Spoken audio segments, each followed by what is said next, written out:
End of the swing ये वाला है। तो ऐसे हम मेजर दो रेंज को मार्किंग को किया जाता है। अब इसमें देखिए ज्यादा कंफ्यूज होने का नीड नहीं है,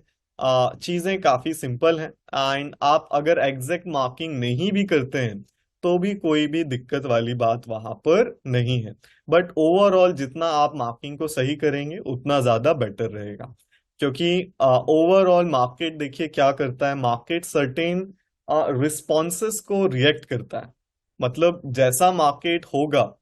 या जिस कंडीशन में चल रहा होगा, एक तरह से ये एक थ्योरी है जो मेरा पर्सनल ऑब्जर्वेशन है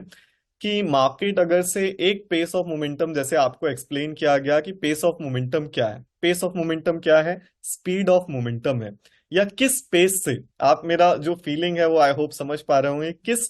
पेस से मार्केट मोमेंटम कर रहा है, किस लहेजे में कर रहा है, किस तरीके से बाइंग स्विंग का क्रिएशन हुआ है।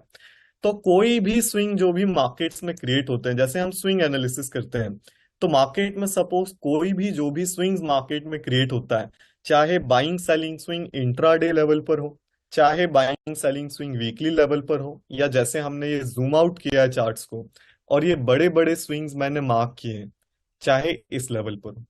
तो ये जो भी स्विंग्स होता है इसका रिवर्सल या कंटिन्यूएशन ब्रेक के बेस पर होता है। किसके ब्रेक पर? हाई लोस के ब्रेक पर नहीं। पेस ऑफ मोमेंटम, जिस पेस ऑफ मोमेंटम से हुआ है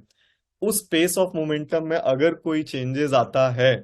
कोई डिफरेंस आता है, या मार्केट उस पेस ऑफ मोमेंटम को एक्सेप्शनल तरीके से ब्रेक करता है, या सिंपल सीधी भाषा में जो पेस ऑफ मोमेंटम चल रहा है वो पेस ऑफ मोमेंटम से कुछ डिफरेंट हो जाए,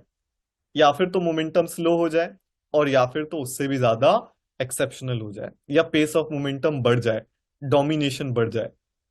राइट, और या फिर तो प्रॉपर पैटर्न क्रिएशन हो जाए, तो पेस ऑफ मोमेंटम का ब्रेक आता है एंड देन मार्केट डायरेक्शंस को चेंज करता है। तो सिमिलर जैसे ये मेजर यहाँ पर हमने लोज को मार्क किया है, मेजर स्विंग्स को मार्क किया है, एंड लोज, इसमें तीन लोज मार्क हैं, दो हाईज यहाँ पर मार्क किया गया है। तो ये कंसेप्ट को और डीपर में छोटे स्विंग्स से पहले अंडरस्टैंड करेंगे, देन बड़े स्विंग्स पर आएंगे। सो जनरल मार्केट ओवरव्यू देखिए क्यों बनाया जाता है। मार्केट ओवरव्यू बनाया जाता है एक अंडरस्टैंडिंग के लिए कि मार्केट क्या कंडीशन में चल रहा है, एंड ये प्लानिंग के लिए किया जाता है, ट्रेडिंग प्लान का पार्ट है। कि ट्रेडिंग प्लान में क्या होता है, एक तो आपका एंट्री एग्जीक्यूशन मेथड्स होती हैं, रिस्क मैनेजमेंट होता है, कैसे ट्रेड को मैनेज करेंगे वो चीजें होती हैं, एंड अनदर जो मोस्ट इंपॉर्टेंट चीज है वो क्लैरिटी ऑफ द डिसीजन होता है कि एक्चुअल में करना क्या है, कि अगले दिन मार्केट ओपन होगा तो कैसा रिएक्ट करेगा, कैसा रिस्पॉन्ड करेगा, या जो भी चार्ट क्रिएशन करेगा तो उसके बेस पर क्या डिसीजन लेना है, उसका क्लैरिटी सबसे ज्यादा इंपॉर्टेंट है। कि वो क्लैरिटी होना चाहिए कि अगर मार्केट ओपन है तो अगर सेलिंग स्विंग बनाया है, बाइंग स्विंग बनाया है, कोई भी स्विंग क्रिएशन है, तो इसके बेस पर कैसे डिसीजन को प्लान करना है। बाकी सारी चीजें बाद में आएंगी, सबसे पहले क्लैरिटी ऑफ डिसीजन है कि मार्केट में क्या करना है, राइट। तो बेस कंसेप्ट के बेस पर हमने कल के दिन कुछ चीजें डिस्कस की, कि बेस कंसेप्ट, वेरी बेस या कुछ बेसिक चीजों पर अगर डिस्कशन किया जाए without going much deeper on to the concept and to the concept, तो वहां पर जनरल हमने एक सिंपल सिस्टम डिस्कशन किया कि 9:45 से 10 और 11 और 12 पीएम तक हम एंट्री ले सकते हैं, एंड स्विंग के बेस पर कि प्रीवियस डे क्लोजिंग ऑब्जर्व किया हमने कल के दिन, एंड द नेक्स्ट डे हमने फिर इसी पर्टिकुलर टाइम जो 9:45 से बीच के 12 बजे के बीच के समय में हमने स्विंग आइडेंटिफाई किया, एंड सिंपल सपोर्ट या रेजिस्टेंस फॉर्मेशन पर एंट्रीज को डिस्कस किया गया।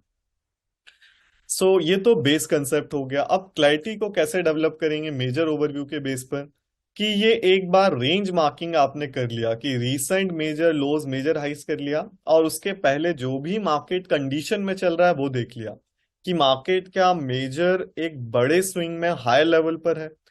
या फिर एक बड़े सेलिंग स्विंग में लोअर लेवल पर है, या बीच में कहीं चल रहा है। तो ये दो रेंज अगर मार्क कर लेंगे तो पूरा क्लैरिटी डेवलप हो जाएगा।